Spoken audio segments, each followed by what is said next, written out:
This is My Hero Academia chapter 257 and 258 review. Alright, so we'll start off with 257. So in this chapter, so in the last chapter we learned about this book, which is the information of all the previous successors of All for One. One for All. So it's quite impressive because this will be very useful for Deku if he can, if he can read all the information and he can figure out what he can do and what he cannot do. So we learn the black whips, where it's coming from is the guy's called Banjo Daigoro, and his quirk was black whip. His specialty was binding and maneuvering midair while with energy the shot out of his body in the shape of ropes. So it looks pretty cool the way he's like I think he's slinging through the buildings. Looks pretty dope. And it's kind of funny how we get this commentary from Bakugo is pretty much just insulting all of the successors. And he's saying the Black Whip is pretty lame, a bunch of nobodies. And we also learn that what's it called? All Might's master, her quirk was the ability to float. So that's going to be quite interesting if Deku starts flying. That's going to be pretty sick. But that's also quite similar to Uraka. So yeah, and we can see that Deku's quite interested in that. And I like Bakugo's commentary once again, how when they talk about how his master used the ability to float, and he laughs because his explosions can already do that, so he can already kind of float anyway. So he's kind of ridiculing Deku in the sense that he can already do things that he needs to learn, so he's going to be wasting time on things he already knows. So he's going to go on ahead. So it's kind of like a bit of competition, kind of like that. And with that, that's the end of that segment. And we go back to the dormitory with all the kids, eating a good meal, and not much, just a bunch of little casual talk there and then. And yeah, and then we get a scene with All Might and the Razorhead just talking, and yeah, not much really occurs because they just talk a little bit and a bit of an apology. And on this day, the heroes vanish from the streets. So yeah, that's kind of a mystery. I want to know what happens. So yeah, in this chapter, not a lot of things happened. A few things, but it was a lot of I call them filler dialogue. Not that much, but we learn more about Izuku's successors, no predecessors. So that was quite interesting to learn more about them. His avatar states, and we also learn about how the kids are doing anyway. So yeah. So on to the next chapter, 258. So the chapter's called, what's it called? Companions. Okay, so we get this cover page with the big three and one of the assistants. I forgot who she was, but she's one of the assistants of Endeavor. All right, so roughly 2 months ago. What up, Twice? Okay, so Hawks, help me out. What is red here too? The hospital too. What should I do about the ideology of liberation? Spinner and Compress are meeting today. Every day, Giren and Dabik don't care about it. And Tog-chan is cute. Teach me, Sensei. There are many within your unit who still don't trust you. Even if you're a puppet who was handed this position, it would be good if you spoke to them yourself about the ideology of liberation. So I went. I have to take it. That's the situation, so help. I guess the voice was supposed to be Sanctum, the oldest member of the Liberation Army. Okay, it took one Hawks 1 month to figure out all the members.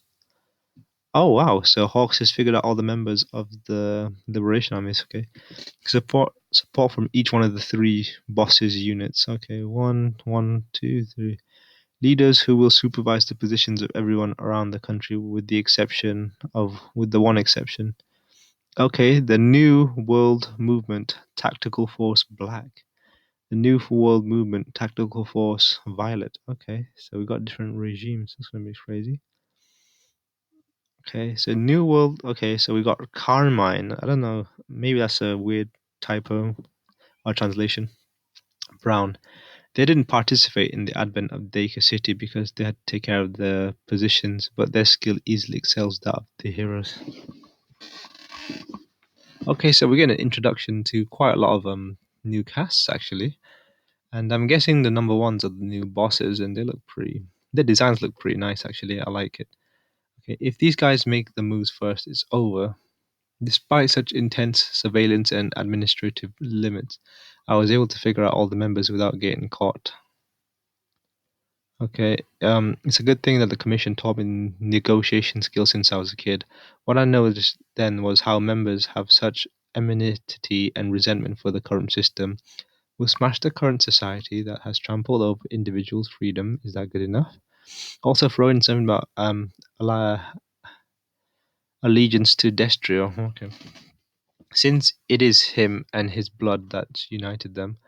I didn't want to say something that's not from the heart, though. I gotta butter him up. Oh, I got it. Thanks. What exactly are they planning on doing? The current system, that is the annihilation of heroes. They attack major cities all across the nation. When those cities stop functioning and become lawless, Redestro's party leader will take over. They will distribute items and call for freedom in the name of self defense. In the long run, laws will lose all meaning. It will create a world of chaos where he will sit on a throne of rubble.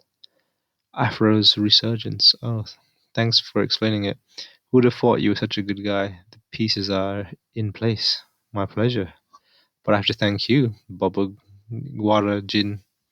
When I when I heard you overcame your trauma, I got chills in that moment.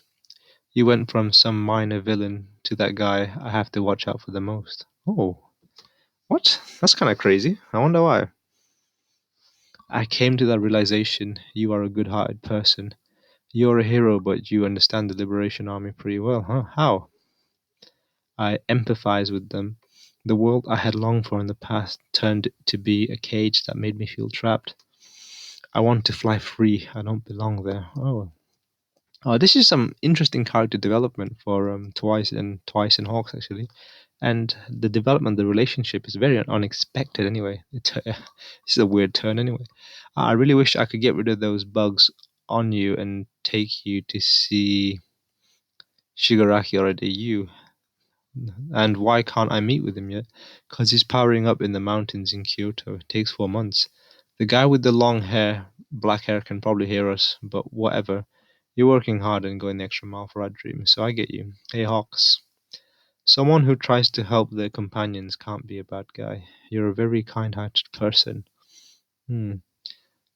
Let's fly as high as we can together. Daikun, do you think you can handle first grade? Yep.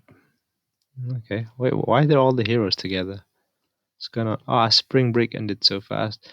This is our internship is far this time, okay. Okay. The heroes at the foot of the mountain. We're evacuating the residents from the rear. What's going on? Why are all the heroes assembled? I do not know. That's weird. All the heroes and everyone has assembled. I'm confused. I don't know. I think I missed something, but I don't think I missed anything. But we see that all the heroes have assembled in this one place, so something's definitely gonna be quite crazy. Hmm, it's gonna be crazy indeed. But I feel kind of bad for Twice because we know that he's gonna get betrayed in the end because he's quite a naive person, so he probably believes everything Hawks is saying to him, and he probably puts a lot of trust in him because he's a good-hearted person, as Hawks was mentioning. So it's going to be more painful when he eventually, inevitably betrays him. So Twice is definitely going to be a hurt. But Twice is definitely seems to be a threat in Hawks' eyes, especially now that he's overcome his trauma as well. So that was quite a good piece of information. So, a lot of people underestimate Twice because of how, he's a bit of a loon. But I guess he's going to prove them wrong in the upcoming chapters. Right? It'll be interesting to see. Bye.